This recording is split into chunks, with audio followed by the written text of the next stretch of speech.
अस्सलाम वालेकुम। New network के इस्लामाबाद स्टूडियो से आप देख रहे हैं लाइव एट क्यू। मैं हूं अहमद कुरैशी। नून लीग का फैसला क्या है? सियासी खुदकुशी है या सियासी शहादत है? नून लीग का फैसला क्या वो है जो वज़ीर आज़म नवाज शरीफ साहब ने जो पहाड़ तोड़ दिए कल जलसे में, जो बात की उन्होंने, अग्रेसिव जो उनका टोन था, ये फैसला है नून लीग का? या वो है जो आज बड़े सॉफ्ट और हल्के से तरीके से जो है लीक किया गया तमाम टीवी चैनल्स को काबीना के इजलास के बाद जो आज हुआ है दोपहर को, कि नून लीग जो है वो मनवान कबूल करेगी जो भी फैसला आएगा और मुल्क को जो है वो अदम इस्तेहकाम की तरफ नहीं लेकर जाएंगे। तो क्या है नून लीग का फैसला? कन्फ्रंट करेंगे, फेस करेंगे, सियासी शहादत है, खुदकुशी है, या कुछ नहीं है और बिल्कुल जैसे कि आज इंप्रेशन दिया गया है? तो इस पे बात करते हैं। आज मेरे साथ एक बड़ा ज़बरदस्त पैनल है और इसी पे हम बात करेंगे फैसले पे जो आज महफूज हो गया है, और चौधरी निसार का जो है वो काबीना के इजलास में ना आना, इसका क्या मतलब है? लाहौर जाना लेकिन यहाँ पे इजलास में काबीना के नहीं आना, और फिर जो परसों वो बात करने जा रहे हैं इतवार को, क्या बात करने जा रहे हैं और क्या तैयारियाँ हो रही हैं, इन सारी चीज़ों पे बात करेंगे। लेकिन बात करने से पहले मैं बस आपको ही बता दूँ ज़रा, एक अहम बात है छोटी सी, वो ये कि आज जुमे का दिन है और आज जुमे को जो है दो जगहों पे जुमे की नमाज जो है वो रोकी गई है। एक कुद्स में, जेरूसलम में, बैतुल मक़दिस में, और एक श्रीनगर में। जो बैतुल मक़दिस में जो है, ये तस्वीर आप स्क्रीन पे देख रहे हैं, बैतुल मक़दिस में इसराइलियों ने नमाज तो रोकी मस्जिद अल अक़सा में, लेकिन फिर उन्होंने इजाज़त दे दी और उन्होंने जो है जो 50 साल से जो बड़े ख़वातीन हैं, मर्द ख़वातीन, उनको ये तस्वीरों में आप देख रहे हैं, उनको स्कैनर गेट के ज़रिए जो है मतलब नमाज अदा हुई मस्जिद अल अक़सा में। 50 साल से जो कम के लोग हैं वो नहीं पढ़ सके। लेकिन जो वाकई बुरी चीज़ हुई है वो श्रीनगर में हुई है।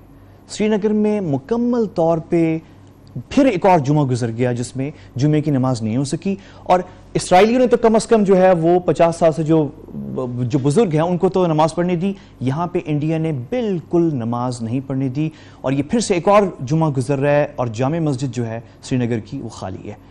तो ये एक बड़ी अहम डेवलपमेंट है। ये जो इंडियन ऑक्यूपेशन है, ये इसराइली ऑक्यूपेशन भी बुरा है, लेकिन ये बदतरीन ऑक्यूपेशन है जो इंडिया इस वक्त कश्मीर में कर रहा है। इस पर हम आगे चल के बाद में बात करेंगे, इसको फॉलो करेंगे। लेकिन आज का जो पैनल है वो मैं तारुफ करा देता हूँ। मेरे साथ डॉक्टर सफदर अब्बासी हैं, सदर हैं पाकिस्तान पीपल्स पार्टी वर्कर्स, आपका बहुत शुक्रिया। अजमल खान वज़ीर साहब हैं जो सीनियर वाइस प्रेसिडेंट हैं PMLQ के, आपका बहुत शुक्रिया। और मोहतरमा पलवश बहराम हैं, सीनियर रहनुमा हैं पाकिस्तान पीपल्स पार्टी की, आपका भी बहुत शुक्रिया मुझे ज्वाइन कर रही हैं। और सिंध से, कराची से मुझे ज्वाइन कर रहे हैं जनाब हलीम आदिल शेख साहब, सीनियर रहनुमा पाकिस्तान तहरीक इंसाफ के, आप सबका बहुत शुक्रिया। मैं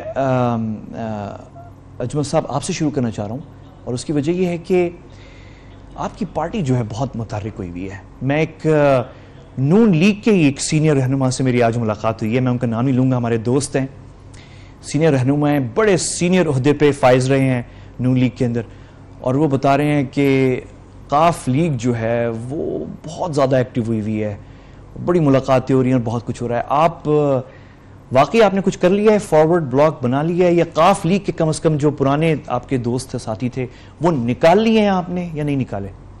नहीं अहमद, जो पुराने थे उसके बारे में तो मैं हमेशा मुख्तलिफ प्रोग्रामों में कहता था जो हमारे साथ रहे हैं। मैंने कहा ये हमने चौधरी शुजात साहब ने रेंट पे दिए हुए, मुख्तलिफ जुमातों को रेंट पे दिए हुए, क्योंकि इन्होंने तो यहाँ पे सारा कुछ किया और राब्ते में है। मैं आपको ईमानदारी से कह रहा हूँ, मैं वो झूठ वाला वो स्ट्रेट फॉरवर्ड बंदा हूँ। मैंने हमेशा ये बात की है कि मैं खुद जब चौधरी शुजात साहब के घर में जाता हूँ, जब मैं उन्हीं हजरात को देखता हूँ, तो मैं सबसे पहले मैं बड़ा समझा कि यार ये तो पार्टी छोड़ चुका है, फिर भी ये इधर बैठा हुआ है। तो फिर वो मुझे खुद उस वक्त कहते थे कि ये हमने रेंट पे दिए हुए, जब वक्त आएगा तो ये वापस अपने घर आएंगे और वापस इधर बैठे होंगे। तो वो होमवर्क हमारी पहले से ही कंप्लीट है। लेकिन इससे इम्पोर्टेंट चीज़ ये है कि ये जो आप बात कर रहे हैं, ये हमारे मुल्क में ये हमेशा से इसी प्रोग्रामों में मैं मियाँ नवाज शरीफ साहब को कहता था कि मियाँ साहब ये आपकी बड़ी गलतफहमी है, जिन लोगों को आपने स्पोक्समैन बनाया हुआ था ये वो स्पोक्समैन थे कि जब हमारे दौर में मुशर्रफ साहब को भी डिफेंड करते थे, चौधरी शुजात साहब को भी डिफेंड करते थे। जब आप पे मुश्किल वक्त आएगा तो वही बात करेंगे कि कदम बढ़ाओ नवाज शरीफ, जब पीछे आप देखेंगे तो न बंदा न बंदे दी जात। अब भी सिर्फ ये है कि कुछ लोग मामलात हैं वो सिर्फ इस चीज को देख रहे हैं कि फैसला क्या आ रहा है। यानी आपको मैं एक मिसाल दे दूं, ये जो आता मानिका साहब ने जो इस्तीफा दिया, जो सूबाई मिनिस्टर रेवेन्यू है, ये वो बंदा था जिसने हमारे खिलाफ हमारे पार्टी में फॉरवर्ड ब्लॉक की सरबराही इसने की थी, जो नून लीग से मिला था। यानी इसकी ये निशानी होती है, ये इतना सियाना पॉलिटिशियन है कि जब टाइटैनिक डूबने लग जाती है तो ये सबसे पहले बंदा होता है जो चलान लगा तो ये वाज़ेह इशारा है, तो इससे बड़ा वाज़ेह इशारा और कोई नहीं हो सकता। लेकिन मसला ये है कि हमें ये देखना होगा, मैं हमेशा से एक बात कहता हूं कि देखिए ये एक बात बड़ी क्रिस्टल क्लियर है कि अगर एक मियां नवाज शरीफ का एहतसाब होना है तो मैं उसका सबसे बड़ा क्रिटिक रहा हूं।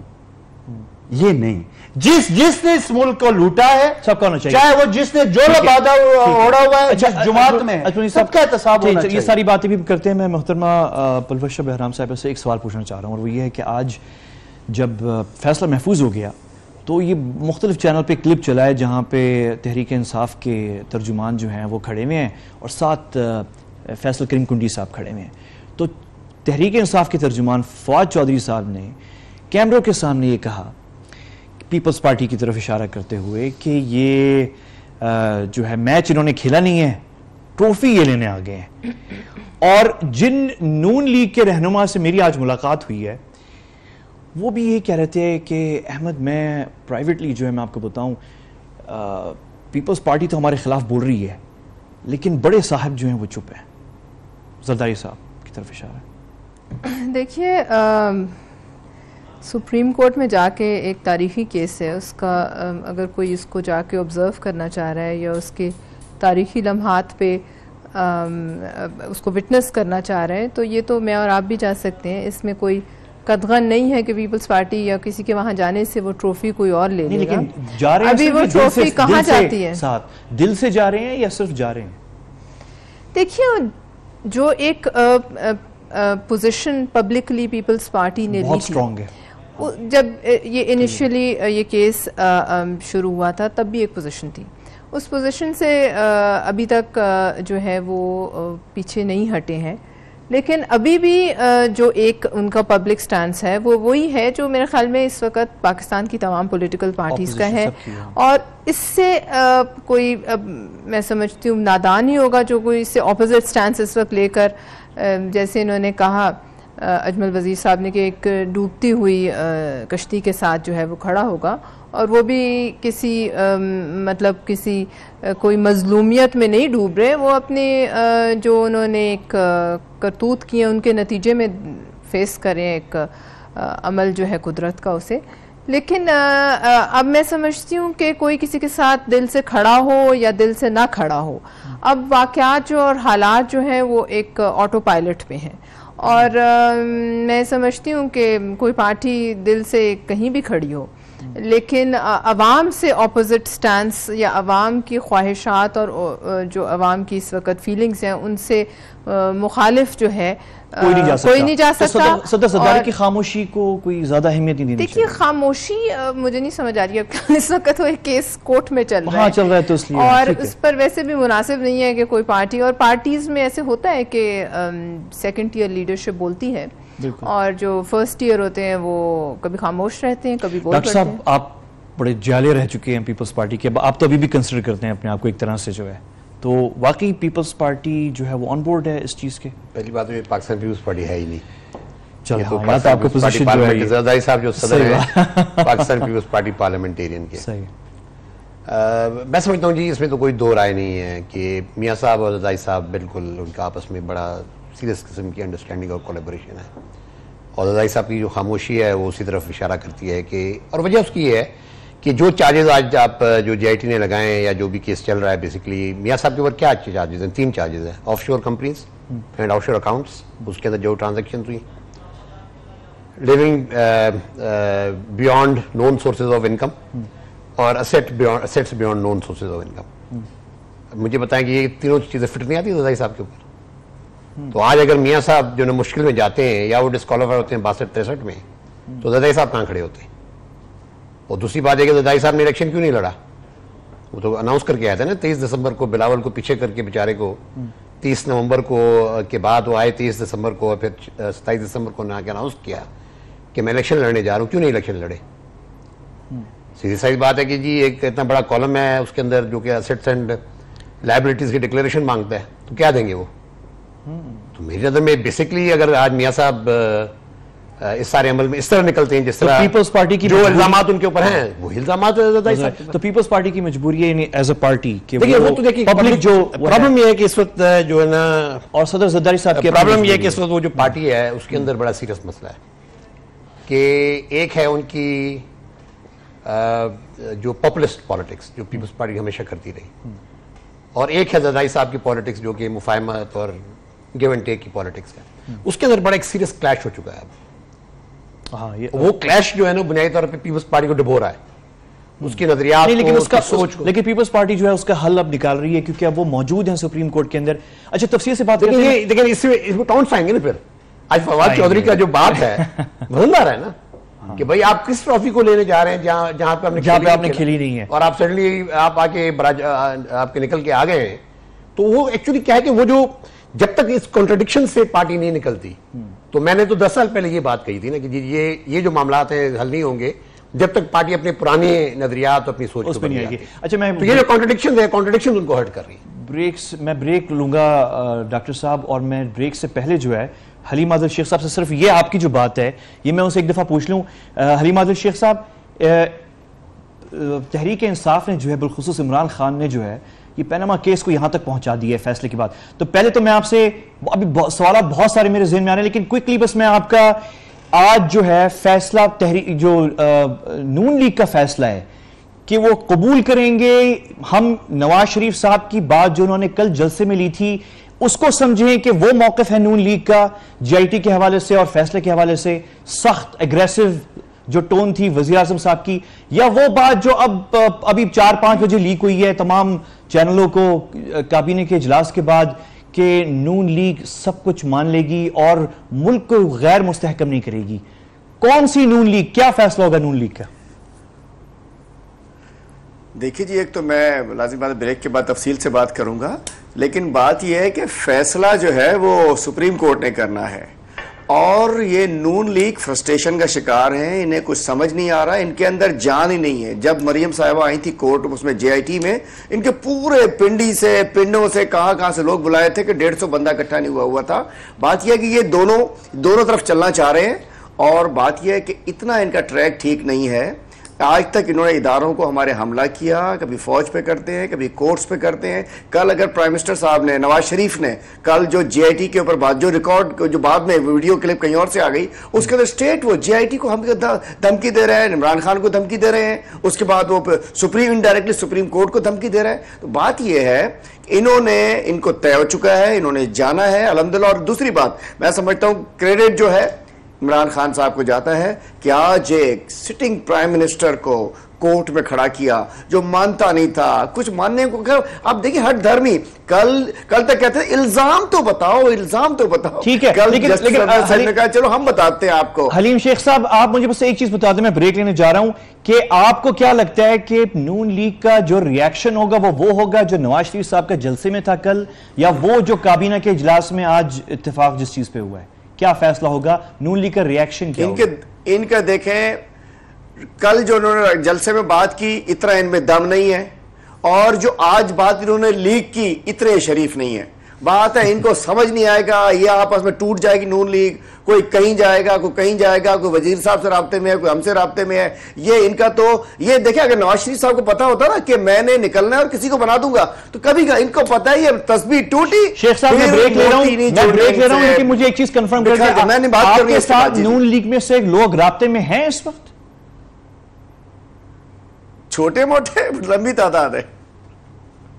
चलें एक वक्फा लेते हैं। जी, बहुत लंबी चलें, मेरे पास भी कुछ इन्फॉर्मेशन है, वो भी हम शेयर करते हैं और डिस्कस करते हैं। जरा उस पर बड़ी इंटरेस्टिंग कुछ चीज़ें आ रही हैं और बड़ी तेज़ी से जो है पाकिस्तान की सियासत का जो चेहरा है वो तब्दील होता दिखाई दे रहा है। वक्फा लेते हैं, वापस आते हैं।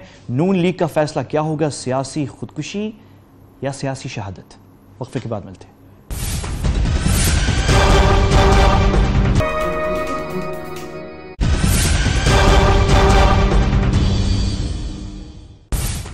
वेलकम बैक, आप देख रहे हैं एड क्यू। वज़ीर आज़म नवाज शरीफ साहब ने जो कल जलसा किया उसमें जो सख्त बातें की क्या ये रिएक्शन होगा नून लीग का पैनामा केस में सुप्रीम कोर्ट के फैसले पर, या वो रिएक्शन होगा नून लीग का जो आज बड़े प्यारे तरीके से तमाम चैनल्स पे ज़राए के ज़रिए लीक किया गया, जिसमें यह कहा गया कि नून लीग बिल्कुल कोई रेजिस्टेंस नहीं करेगी और कबूल करेगी। तो इस पर बात करते हैं। डॉक्टर सफदर भाई साहब, आप बताएं। नवाज शरीफ कंफ्यूजन है मेरी नज़र में, PMLN के अंदर बहुत बड़ी कंफ्यूजन है। प्रॉब्लम ये हो गया है कि अब ये 97 नहीं है, इट्स नॉट 97 में वो इस पोजीशन में थे कि वो जुडिशरी को भी डिवाइड कर सकते थे, एस्टैब्लिशमेंट को, मिलिट्री एस्टैब्लिशमेंट को भी डिवाइड कर सकते थे। आजकल मियाँ साहब ने थ्राइव इस बात पे किया। अगर आप उनकी 34 साल की पॉलिटिक्स देखें, क्योंकि मैंने तो बड़ा क्लोजली उनको ऑब्जर्व किया है, उनके साथ लड़े भी हैं, उनके साथ झगड़े भी हैं, तो कॉर्पोरेट स्कैम से लेकर आज तक देखें तो ऑलवेज जुडिशरी ने उनको कहीं ना कहीं उनको हेल्प की है और उनको बेल आउट किया है। इस तरह मिलिट्री एस्टैब्लिशमेंट के अंदर भी उन्होंने डिविजन्स पैदा किए हैं, और मिलिट्री ने बेल आउट भी किया और उन्होंने फिर 2014 में इट वाज मिलिट्री जिसने बचाया था। मतलब कहने का मकसद है कि वो जो चीज होने जा रही थी उनको शायद रोकने में उनका बड़ा किरदार था। मैं ये महसूस कर रहा हूँ कि इस वक्त कन्फ्यूजन है, क्योंकि इस वक्त ये फील करते हैं कि सुप्रीम कोर्ट के फैसले को रेजिस्ट करना शायद उनके लिए मुमकिन ना रहे, बिकॉज ये कि डॉक्टर साहब क्या मुमकिन है जो आज उन्होंने ये लीक किया है काबीना के बाद, ये डैमेज कंट्रोल था कि कल कहीं वो नवाज शरीफ साहब ने जो बातें जलसे में कर दी इतनी सख्त, कहीं उसका लेकिन ये एक बात तो बड़ी तय है ना कि बड़ा क्लैरिटी के साथ मुख्तलिफ जगहों के ऊपर कम से कम मिलिट्री एस्टैब्लिशमेंट की तरफ से ये इंदिया आ रहे हैं कि जी कोई केओस नहीं होना चाहिए, एक पॉलिटिकल प्रोसेस है या एक कॉन्स्टिट्यूशनल प्रोसेस है, उसको चलना चाहिए। तो ये उसके जवाब में ये मेरे ख्याल में जो है ना वो कल कुछ जरा बहुत ज्यादा ओवरबोर्ड हो गए थे, जो कि वो है ना कि उनकी एक बबलिंग है अंदर के जी मैं कुछ बोलूं, मतलब वो बोलते रहे हैं। अगर आप जो है ना 93 का जो क्राइसिस आया गुलाम इस्साक खान के साथ, आपको याद होगा कि उन्होंने रिएक्ट किया इस तरह, उसके बाद भी कई जगह उन्होंने रिएक्ट किया, मुशर्रफ को नीचे मतलब करने। डॉक्टर साहब मैं यही सवाल जो बात हम कर रहे हैं अभी, डॉक्टर मुसद्दर मलिक साहब जो हैं वो हमारे साथ टेलीफोन पे हैं, प्रोड्यूसर साहब टेलीफोन पे ही हैं। डॉक्टर साहब आप मुझे सुन सकते हैं? जी मैं आपको सुन सकता जी डॉक्टर साहब थैंक यू वेरी मच, आप वक्त दे रहे हैं। बस क्विकली मैंने आपसे एक क्वेश्चन ये पूछना है, ये बड़ी इस पे बात हो रही है कि कल जो वजीर आजम साहब ने जलसे में बातें की हैं और फिर आज जो ज़राए के जरिए टीवी चैनल्स पे चला है काबीना के इजलास के बाद, तो दो डिफरेंट मौक़िफ़ यानी हुकूमत की तरफ से आ रहे हैं। वजीर आजम साहब ने जो कल बात की है वो तो डटने की बात है, कन्फ्रंट करने की बात है, एक्सेप्ट ना करने की बात है, और जो आज ज़राए के जरिए टीवी चैनल्स पे चला है काबीना की इजलास, वो तो ये है कि नहीं हम कन्फ्रंटेशन नहीं होगी, गैर मुस्तहकम मुल्क नहीं होगा, कोई ऐसा इक़दार नहीं करेंगे और पूरा एक्सेप्ट किया जाएगा जो भी फैसला होगा। क्या यानी विच इज इट, गवर्नमेंट क्या करेगी? देखिए वजीर आजम साहब ने जिन ख्यालात का इजहार कल किया है वो तो हम कई दिन से कह रहे हैं। ये जो JIT का जो तरीकाकार है, जो तासुब ज़दा इन्वेस्टिगेशन या तफ्तीश उन्होंने की है, उस पर सवालात तो हम 1-1.5 महीने से उठा, 2 महीने की JIT थी और 10 दिन के बाद से हमने एतराज़ात जो हैं वो उठाने शुरू कर दिए। हमने सबसे पहले एतराज़ात उठाए ताल्लुकात के तासुब के ऊपर, और बड़ी वाज़े शक्ल के अंदर लोगों के सामने ये बात पेश की कि JIT के जो मेंबरान हैं इनका सियासी जमातों से ताल्लुक है, परवेज मुशर्रफ साहब से ताल्लुक है, लेकिन फिर भी हमने वागुजार किया और हमने ये कहा कि ठीक है हर एक का कोई ना कोई सियासी ताल्लुक होता है। ठीक है, लेकिन आज ये काबीना के बाद डॉक्टर साहब फिर ये जो बात फैसला आज हुआ है, ये फिर आज बात फर्स्ट टाइम निकली है इस तरीके से। देखिए बड़ी वाज़े शक्ल के अंदर हमारा नुक्ता नजर ये है कि हम मुतलाशी हैं इंसाफ के, और हम ये तवक्का करते हैं और हमें यकीन है इस बात का, कभी इस बात का यकीन है कि सुप्रीम कोर्ट जब JIT की कार्रवाई देखेगी और उस कार्रवाई में जब उसे तासुब नजर आएगा और उस तासुब की वजह से जो एक इनकम्प्लीट रिपोर्ट सामने आई है जिसमें सिर्फ एक नुक्ता नजर जो है वो नहीं है, और वो नुक्ता नजर है वजीर आजम का और उनके खानदान का, जब ये तमाम चीजें वो देखेगी JIT तो वो उसको उठा के रद्दी की टोकरी में फेंक देगी। ये हमारा ख्याल है, यही हमारे कानूनी माहिरीन का ख्याल है, इसी का इजहार उन्होंने अदालत में किया है, और इसी वजह से हम ये तवक्का करते हैं कि जब ऐसा होगा तो हम क्यों नहीं फिर अदालत का जो भी हुक्म होगा उसे। बिल्कुल सही है। एक तासुर आखिर में मैं आखिरी क्वेश्चन है मेरा डॉक्टर साहब कि एक तासुर ये है कि जो सख्त बात वज़ीर आज़म साहब ने कल की उसका एक डैमेज कंट्रोल जो है एक तरीके से आज काबीना के इजलास के बाद जो ये ज़राए के जरिए जो पैगाम दिया गया है एक्सेप्टेंस का और बड़ा सॉफ्ट मैसेज दिया गया है, वो एक डैमेज कंट्रोल था। नहीं, हम नहीं समझते कि कोई डैमेज हुआ है। ये बात बड़ी वाज़ेह है कि अगर कोई JIT ने जो नाइंसाफियां की हैं उसकी वजह से एक शक व शुबा की फिजा जो है पूरे मुल्क के अंदर पैदा हुई है, और उसकी वजह से लोगों के अंदर एक गम और गुस्से का एहसास है कि ये किस तरह की प्रेजुडिशियल इन्वेस्टिगेशन वो कर रहे हैं, और उसका बरमला इजहार हम बहुत दिन से कर रहे हैं। इसमें कोई ऐसी कंपेंसेटरी बात नहीं है। अदालत से हमें, अदालत का एहतराम है और हमें यकीन है कि वो GIT की इस रिपोर्ट को मुस्तरद करेंगे। बिल्कुल ठीक है। डॉक्टर साहब क्लोजिंग में जो है, अगर मैं आपसे कहूं कि क्लोजिंग में फ्यू वर्ड्स के अंदर मुझे बस ये बता दें कि जो भी फैसला आएगा अगले हफ्ते या जब भी आएगा, तो उस फैसले का रिएक्शन गवर्नमेंट की तरफ से वो होगा जो काबीना के इजलास में आज फैसला लिया गया है, या वो जो कल वज़ीर आज़म साहब ने बातें की हैं? नहीं, ये काबीना के इजलास के बारे में, आज काबीना का तो मेरे ख्याल में कोई इजलास नहीं था। सीनियर वुज़रा जो है, एक अमल जो है वो जारी था। ऐसी तो कोई मैंने काबीना का तो इजलास नहीं देखा। और ये जिन जराए की आप बात कर रहे हैं, अभी तक मेरी नजर से ये भी बात नहीं चली है, इस वजह से मैं कैसे उस बात पर कमेंट कर सकता हूं। अच्छा, यानी ये ऑफिशियल नहीं है? अच्छा बस ठीक है, क्योंकि मुझे नहीं मालूम। देखिए, अच्छा, ये कई चैनल्स पे चला है आज डॉक्टर साहब। जी जरूर होगा, जरूर होगा, और ये बात हुई होगी, लेकिन जरूरी नहीं होता कि हर बात जो है मुझे उसका इल्म हो, क्योंकि मेरे इल्म में नहीं है, इस वजह से मैं इस पर तबसरा नहीं कर। बेहतरीन, बिल्कुल सही है। बहुत शुक्रिया। डॉक्टर मुसद्दिक मलिक साहब जो हैं हमारे साथ टेलीफोन पे थे। अहमद कुरैशी साहब, मैं इस पे एक बात करना चाहूंगा। जी प्लीज। देखिए, अभी मलिक साहब ने फरमाया कि जी हमने तो GIT ने ये कर दिया, ये कर दिया, ये कर दिया। ये सारी बातें ये रोस्ट्रम पे करते हैं, बाहर जो एक अदालत लगी होती है, और शोज में करते हैं। मुझे बताइए, कोई GIT का एक भी पॉइंट जिसको मेरिट पे उन्होंने आके कोर्ट में कहा हो कि GIT की ये फाइंडिंग गलत है, GIT की ये फाइंडिंग गलत है, GIT ने ये गलत लेटर दे दिया, एक भी नहीं किया। अंदर किसी भी चीज को इन्होंने डिनाई नहीं किया। आज जब वो वॉल्यूम 10 भी खोला गया तो उसके बाद ख्वाजा साहब ने कहा कि बंद ही रहने दो इन्हू। मेरा मतलब ये है कि ये बात, और भी देखिए जराए से इनका मैं बताऊं, इनके दोनों। और दूसरा, इन्होंने आज एक एयर लीग से एक रैली निकलवाई है लाहौर में, और कराची में भी इन्होंने किया है कि अगर पनामा का फैसला खिलाफ आता है तो फ्लाइट ऑपरेशन हम बंद कर देंगे। तो बात ये है, ये इतनी शराफत से इन मानने वाले नहीं है। इनको पता है कि सियासत इनकी हमेशा के लिए खत्म होने जा रही है। ये घर नहीं जा रहे हैं, ये जद्दे नहीं जा रहे हैं, ये कतर नहीं जा रहे हैं, या जा रहे हैं आपको पता है, पिंडी में ही जा रहे हैं, कहीं दूर भी नहीं जा रहे ये। इसलिए ये आखिरी वक्त तक अपना, अभी देखें ना, एक तरफ बात जराए से निकलवा दी। हम समझते हैं मीडिया आजकल बहुत माशाल्लाह बालिग हो चुका है, उनके जराए भी बड़े कंफर्म होते हैं, जिसको वो सोर्सेज कहते हैं। वो ऐसा नहीं होता, हेर से नहीं होती, वो कहीं ना कहीं से आई होती है। अब उसको मलिक साहब मना कर रहे हैं, वो तकरीर में कुछ कह रहे हैं। कल मैं नहीं कह सकता कि वो खुद बाय प्लान उन्होंने PTV ने जारी नहीं की, लेकिन रिलीज कर दी कि लोग देख लेंगे जी बड़ा। हमने कई टीवी चैनल्स जो क्रेडिबल टीवी चैनल्स हैं उन पे चले हैं ये, और सारे तकरीबन मैं तो 3-4 चैनल्स के नाम ले सकता हूं जिन पे ये टिकर 4 और 6 बजे के दरमियान। जी मैं वही कह रहा हूं ना कि उन्होंने मैनेज करके छोड़ दिया होगा, ये भी खुद चलवा दी। मतलब सूरत हाल देखेंगे, ये इतनी शराफत से बाज नहीं आएंगे। वज़ीर साहब, आप कैसे देखते हैं इस चीज को? क्या गेम चल रही है? यानी डॉक्टर मुसद्दिक मलिक साहब का ये कहना, और वो बड़े मोतबर आदमी है, अब जाहिर है वो कह रहे हैं कि ये कोई जराए पे चली है, तो ये कोई जरूरी नहीं है कि हमारा ऑफिशियल पोजीशन है। तो ये तो सवाल फिर बरकरार है ना कि नून लीग का रिएक्शन क्या है? नून लीग का रिएक्शन वो है जो चैनल्स पे चलाया गया है आज, या वो है जो वज़ीर आज़म साहब ने कल? क्योंकि इससे तो आपका पूरा पॉलिटिक्स जो है वो देखिए डिपेंड करता साहब, इनकी नून लीग के हमेशा से, नवाज शरीफ साहब की, शरीफ फैमिली की और नून लीग पार्टी की हमेशा से एक पॉलिसी रही है, एक हाथ गिरबान में, एक हाथ घुटनों पे। इधर चल गया नहीं तो घुटनों पे हाथ रख दिया।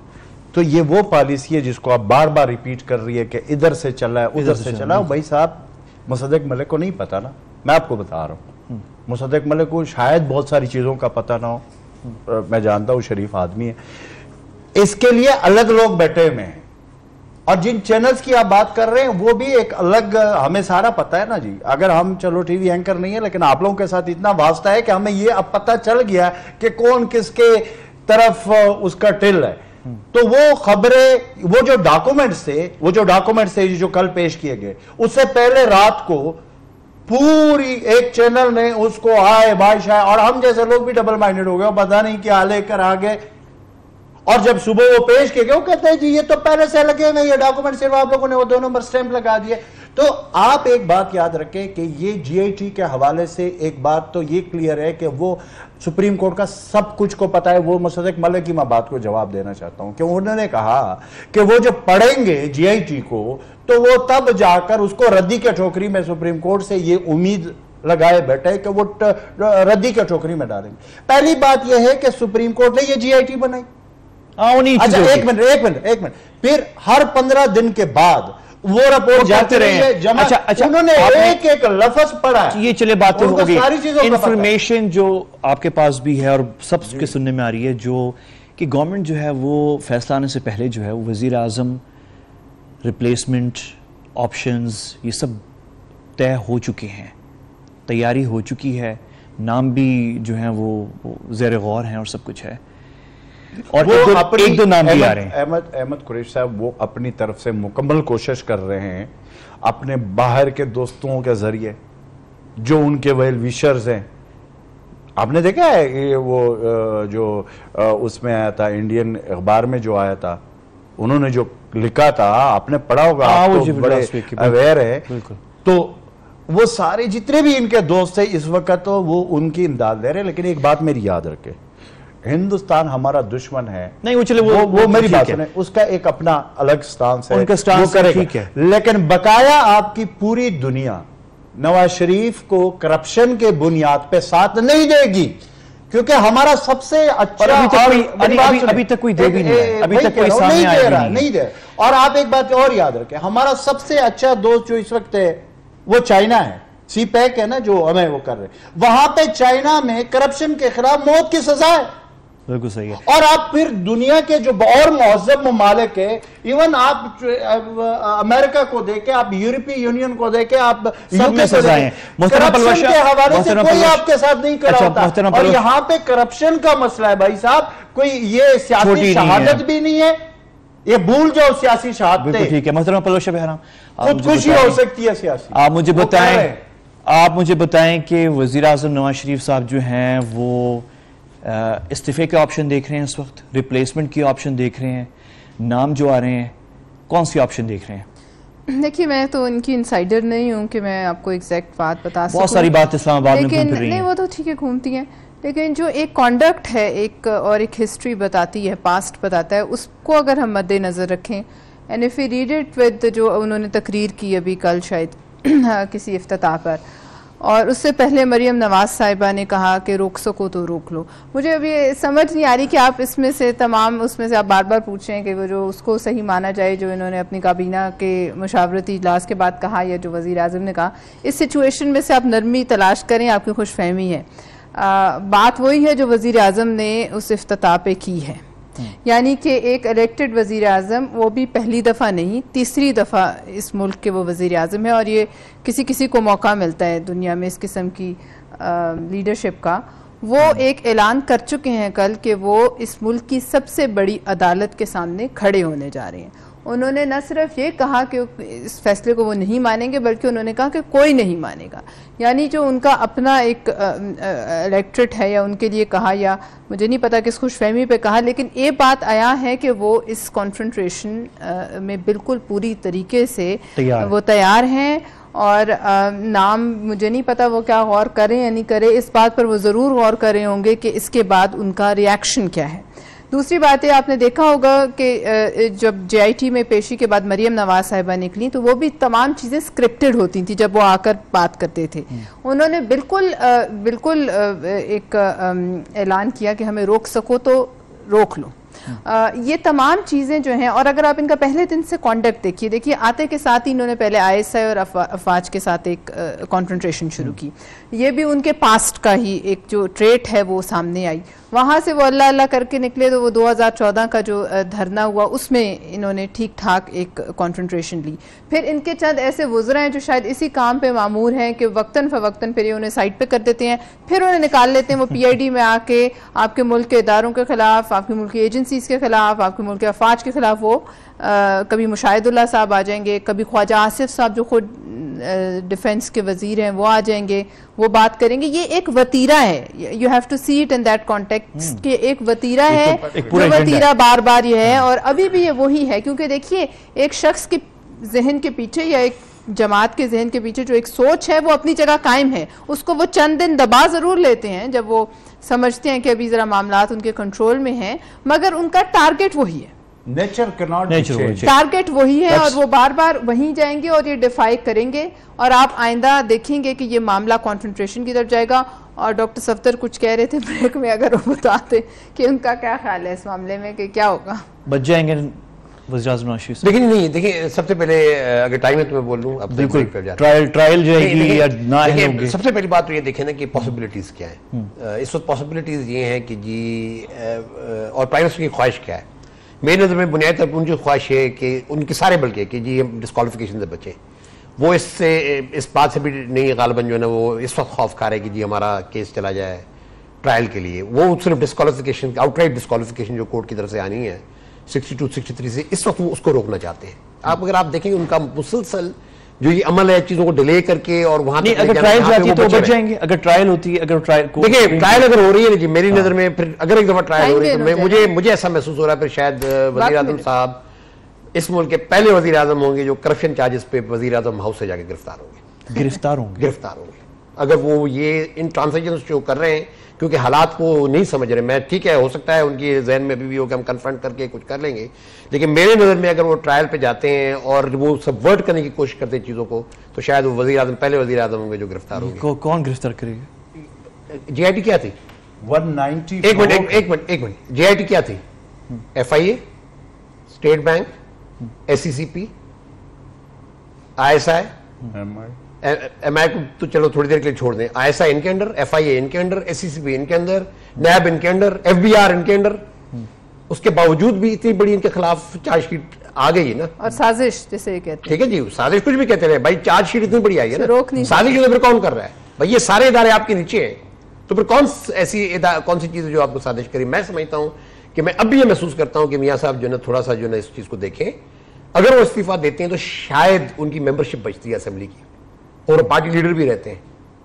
अगर वो नहीं करते और आउटराइट डिस्क्वालीफाई होते हैं तो न वो पार्टी लीडर रहते हैं, न वो वज़ीर आज़म रहते हैं और न वो मेंबर ऑफ नेशनल असेंबली रहते हैं। It's his choice.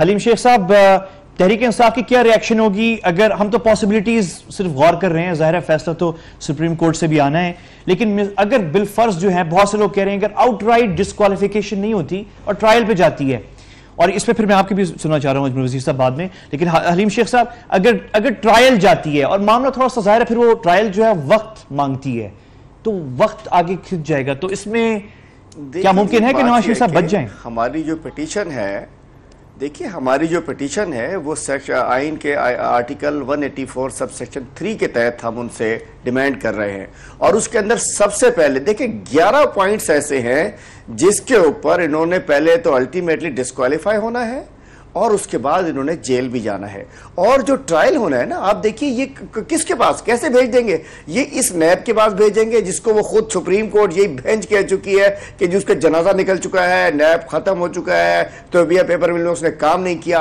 और आज देखिए आज फिल्म जो चलनी है उसका ट्रेलर आज चल चुका है। आज ट्रेलर हमने देखा, SCCP का चेयरमैन मास्क लगाए हुए एक डाल्टो में डाल के उसको FI वाले लेके चले गए। मतलब ये ट्रेलर है, बासी साहब और ये अरेस्ट की ट्रेलर है। बड़े बड़े लोगों ने अंदर जाना है। शेख साहब मेरे पास वक्त बहुत कम है, वजीर साहब आपसे भी ले लूं कि देखिए आपने पहले ही मुझे कम वक्त दिया है, मेरा ख्याल है कि आप एंड पे आते हैं मेरे पास। बात यह कि एक दूसरी बात आपने शुरू, पहला जो क्वेश्चन था आपका मैं बता दूं कि पीपल पार्टी आ रही है ऐसे ही जैसे बेगाने की शादी में अब्दुल्ला दीवाना या 13वां खिलाड़ी जो है वो आगे ट्रॉफी लेने के लिए सामने आ जाए। ठीक है, आना चाहिए, वेलकम करते हैं, लेकिन ठीक है आप बताओ कि आप पहले गलती पे थे। पहले इन्होंने कहा नहीं जी कोर्ट से कुछ नहीं मिलेगा, बस क्विकली आपको जो है मिलेगा। पता हो गया कि हमने इनको बांध दिया है, अब ये आके अपने स्कोर करने के लिए आते हैं। कि आप एक चीज देखें कि ये जो 62, 63 है ना, जो अभी तक जितना भी मैंने केस पढ़ा, इसमें से सादिक अमीन वाली जो बात है इसको मियां नवाज शरीफ साहब क्रॉस नहीं कर सकते। मुझे नहीं लगता कि वो इसमें से बच जाए, मुझे नहीं लगता। और जो ट्रायल के हवाले से आप बात करते हैं, हाँ एक मिनट, जो आप बात कर रहे हैं ना जी कि 62, मुझे सादिक और अमीन नजर नहीं आता। हाँ ये मुझे नजर आता है कि सादिक और अमीन वो नहीं है, डिस्क्वालीफाइड हो जाए उसके बाद उसके ट्रायल पे आगे चला जाए। लेकिन यहां पे मैं एक चीज आपको बता दूं, अगर सादिक और अमीन की बात बीच में से निकल गई या वो डिस्क्वालीफाइड नहीं हो जाता है और डायरेक्ट ट्रायल पे जाता है तो वो जाहिर है, वो आपकी बात से मैं इस हद तक इत्तेफाक जरूर करता हूं कि फिर वो लंबा हो जाएगा। मियां नवाज शरीफ इस वक्त सुप्रीम कोर्ट की उस जीआईटी को जिसको सुप्रीम कोर्ट ने बनाया उसको वो इतराज कर रहा है और छोटे कोर्ट के साथ वो कल आपने मुझे जरूर ज्वाइन करना है। नून लीग के एक सीनियर रहनुमा, बहुत बड़े सीनियर रहनुमा जिनका बड़ा अहम ओहदा है, मुझे कल ज्वाइन कर रहे हैं। ब्रेकिंग न्यूज, नून लीग पार्टी के अंदर सोच, इन सारी बातों के हवाले से मैं नाम अभी देने नहीं चाह रहा। कल आपने मुझे ज्वाइन करना है और मैं अपने मेहमानों का मोहतरम परवश खान, अजमल खान वजीर साहब, डॉक्टर सफदर अब्बासी साहब और हलीम आदिल शेख साहब कराची में, आप सबका मैं शुक्रगुजार हूँ।